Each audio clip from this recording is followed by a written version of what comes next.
Hello friends, welcome back to our channel हम तुम our lovely journey. चलिए चलते हैं आज अपने इतिहास में।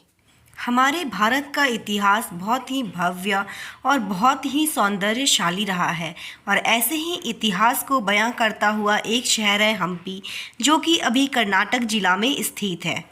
हम्पी एक समय में मध्यकालीन हिंदू राज्य विजयनगर साम्राज्य की राजधानी थी।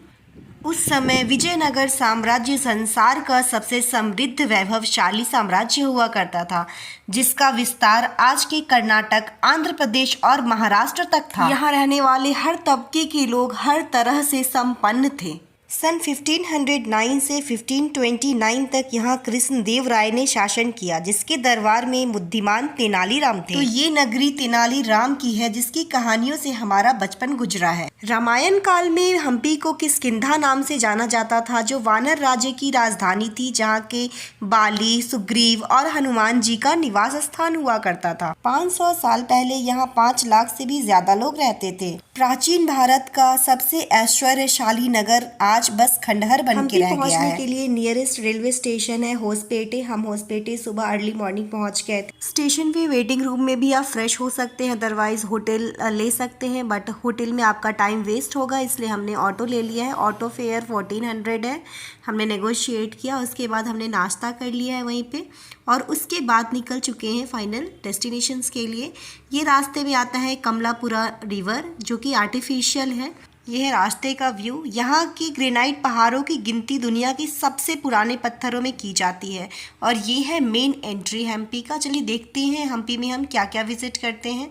तो सबसे पहले हम जा रहे हैं विजय विठल मंदिर। ऑटो का एंट्री यहाँ से नहीं है, मंदिर की साइड से व्हीकल की सर्विस दी गई है, बट हम 9 बजे के पहले पहुँच गए हैं और सर्विस 9 बजे के बाद से स्टार्ट होता है। तो हमने यहाँ से गाइड लिया है और 1 किलोमीटर पैदल चल रहे हैं। इसका नाम पुष्करनी है। त्योहारों में इसे यूज़ किया जाता था जलाभिषेक के लिए और नॉर्मल डेज में अपनी प्यास बुझाने के लिए।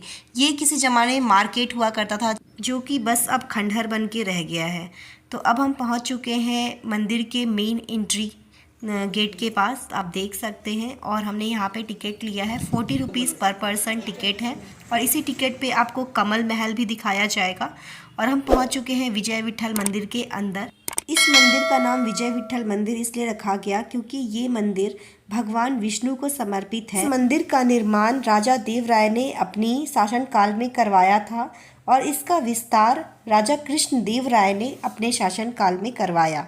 इस मंदिर को खास बनाता है ये पत्थर का रथ, जिसको आप अपने 50 के नोट में भी देख सकते हैं। दरअसल ये पत्थर का बना एक मंदिर है जो भगवान विष्णु के वाहन गरुड़ को समर्पित है, जो देखने में एक रथ की तरह लगता है। ये मंदिर अपनी असाधारण वास्तुकला और बेजोड़ शिल्प कौशल के लिए जाना जाता है। इस बिल्डिंग में 56 ऐसे पिलर्स हैं जिसको बजाने से संगीत की ध्वनि निकलती है, लेकिन यहाँ जाना अभी बैन है क्योंकि ये डैमेज हो गया है। कहा जाता है कि अंग्रेजों को संगीत की ध्वनि वाली बात पे विश्वास नहीं हुआ और उन्होंने खंभों को काट कर देखा, बट उन्हें बड़ा बंदर बैठ के छोटा बंदर को दूध पिला रहा है। ओके, ये होने के बाद बड़ा बंदर छोटा बंदर को उठा ले रहे ऊपर कैचिंग।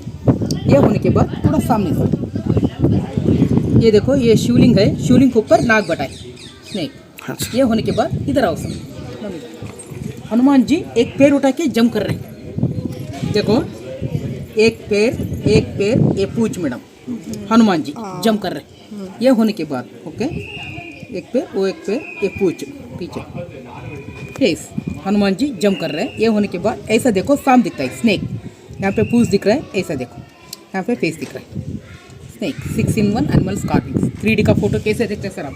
3D का फोटो उस तरफ देखा तो दिखता है, इस तरफ देखता है, वैसा सर 6-in-1 एनिमल्स कार्विंग। ये मंदिर का इन्फॉर्मेशन बना, इतना ही नहीं सर, टोटल एक टेम्पल सराउंड लिखा है, देखो पूरा इन्फॉर्मेशन, कौन बनाए, किसने बनाए, संगीत मंडप का क्या है, कल्याण मंडप का क्या है, स्टोन चैरेट का क्या है, सभा मंडप का क्या है, पूजन मंडप का क्या है। फिर मैं गई अंदर की तरफ। तो इस मंदिर में, मंदिर तो है लेकिन भगवान की मूर्ति नहीं है। इस मंदिर को भी बुरी तरह से जला दिया गया मुगलों द्वारा, जैसे इस हम्पी साम्राज्य को ख़त्म कर दिया गया, जला दिया गया। इस मंदिर के बारे में हमारे गाइड ने बताया कि पहले मंदिर के नीचे सोना, चांदी, हीरा जवाहरात रख के उसके ऊपर भगवान की मूर्ति की स्थापना किया करते थे। तो ये बात कुछ लोगों को पता थी और इसलिए उन्होंने उसके अंदर खुदाई करी, हीरा जवाहरात लूटे, भगवान की मूर्ति छिन्न भिन्न कर दी और इस मंदिर को भी आग लगा दिया। तो चलिए हमारे गाइड रामायण के दृश्य का वर्णन करेंगे। जाती है ना, उधर लंका राक्षसों से लड़ाई करके उनको मारते जाते हैं, हाथ से मार रहे, पाँव से मार रहे, फूस से मार रहे। ये रावण को मन पता चलता है। जब रावण क्या करता है, उसका बेटा इंद्रजीत को बोलता है, मेघनाथ को, जाके हनुमान को पकड़ के आने के लिए। जब रावण का बेटा इंद्रजीत जाके हनुमान जी का साथ युद्ध करता है, वो इधर दिखाई हनुमान जी रावण का बेटा इंद्रजीत युद्ध कर रहे। ये युद्ध पे इंद्रजीत ब्रह्मास्त्र छोड़ता है सर, ब्रह्मास्त्र छोड़ के हनुमान जी को बंधन करके लाके रावण का सामने डालता है। इधर आओ, रावण बैठा है दशमुख। जब रावण क्या बोलता है ना, कोई बंधन है, तू नीचे है, मैं सिंहासन के ऊपर हूँ, मैं राजा हूँ, मैं भगवान हूँ, ऐसा बोलता है। जब हनुमान जी को गुस्सा आके उनका उससे लपेट के उससे हाइट से बैठते हैं, रावण से अपोजिट यहाँ पे दिखते। ये देखिए रावण को गुस्सा आता है। जब रावण क्या करता है, हनुमान जी का पूंछ को आग लगाने के लिए बोलता है, इधर आग लगा पूंछ पकड़ के आग लगाते हैं। इधर आग लगाने के बाद उधर झूला लगता चला जाता। ये स्टोरी बोल है ना, वो होल पे झूला डालते थे, झूला डाल के वो झूला पे विट्ठल रुक्मिणी का मूर्ति रख के ढोलों कल्याण बोल के करते थे। भगवान का मूर्ति रख के शादी करने का प्लेस कल्याण मंडप। इस मंदिर के लगभग हर दीवार पर भगवान या पौराणिक कथा से जुड़े मूर्तियों का डिजाइन बनाया गया है। पीछे पहाड़ दिख रहा है, देखो बाली सुग्रीवा कोई झगड़ा होता है ना, बाद में सुग्रीवा के वो पहाड़ पे रहता है। वो सुग्रीवा का देव भी कहाँ पे आता है, यहाँ से गए तो 800 मीटर होता है सुग्रीवा का गुफा। विट्ठल मंदिर से निकलने के बाद 800 मीटर अंदर जाने पर आपको सुग्रीव का गुफा मिलता है। तो चलिए हम ले चलते हैं उस गुफा में जहाँ सुग्रीव रहते थे। यहीं भगवान हनुमान जी की भी जन्मस्थली है। यहीं पे एक पहाड़ है, पर हम आज वहाँ नहीं जा पाएंगे। तो आप देख सकते हैं इस रास्तों को, यहाँ पे बने खंडहर को, पहाड़ों को। और ये हम पहुँच चुके हैं सुग्रीव गुफा। ये देख सकते हैं आप, यही वो गुफा है जहाँ पे सुग्रीव रहा करते थे। अब ये बानर राज्य की राजधानी हुआ करती थी किष्किंधा। साइकिल सर्विस विट्ठल मंदिर से मेन एंट्री तक आपको पहुंचाती है। 1 वे 10 रुपीज़, 2 वे 20 रुपीज़। अब हम पहुंच चुके हैं अपने सेकंड डेस्टिनेशन पे, कमल महल और एलिफेंट स्टेबल यहाँ पे आपको देखने को मिलेगा। तो ये है कमल महल। ये रानियों का विश्राम स्थल था जहाँ रानियाँ विश्राम करती थी और यहाँ बहुत अच्छी हवा आती है। और इसी महल में कृष्णदेव राय अपने मंत्रियों के साथ बैठक लगाते थे। तो कमल महल से होते हुए हम पहुँचते हैं हाथीशाला यानी एलिफेंट स्टेबल। इसके शाही बनावट को देख के अंदाजा लगा सकते हैं कि हमारा इतिहास कितना भव्य रहा होगा। विजयनगर साम्राज्य के शाही हाथियों को रखने के लिए इस स्तबल का निर्माण करवाया। यहाँ देख सकते हैं 11 खंड बने हुए हैं। तो इस खंड में हाथी रहा करते थे और अभी भी ये टूरिस्ट अट्रैक्शन है। अब हम पहुँच चुके हैं अपने नेक्स्ट डेस्टिनेशन पे, जो कि है महानवमी डिब्बा। इसका निर्माण श्री कृष्णदेव राय ने ही करवाया था और ये प्राचीन समय में हम्पी के शाही महलों में से सबसे ऊंची संरचना थी। आप यहाँ के खंडहर को देख के ये अंदाजा लगा सकते हैं कि कभी ये बहुत ही समृद्धशाली नगर रहा होगा। और यहाँ पे आप ये वाटर टैंक देख सकते हैं जिसकी इंजीनियरिंग आज से कहीं बढ़ के है। तो ये है गुप्त कक्ष, जैसा कि आप देख सकते हैं। तो गुप्त कक्ष में क्या होता था, जब राजा लोग कहीं बाहर जाते थे तो वो अपने सेनापति लोगों के साथ यहाँ गुप्त तरीके से मीटिंग किया करते थे। इस तरह से रास्ता चारों तरफ से भी ढका होता है, इवन ऊपर से भी ढका होता है।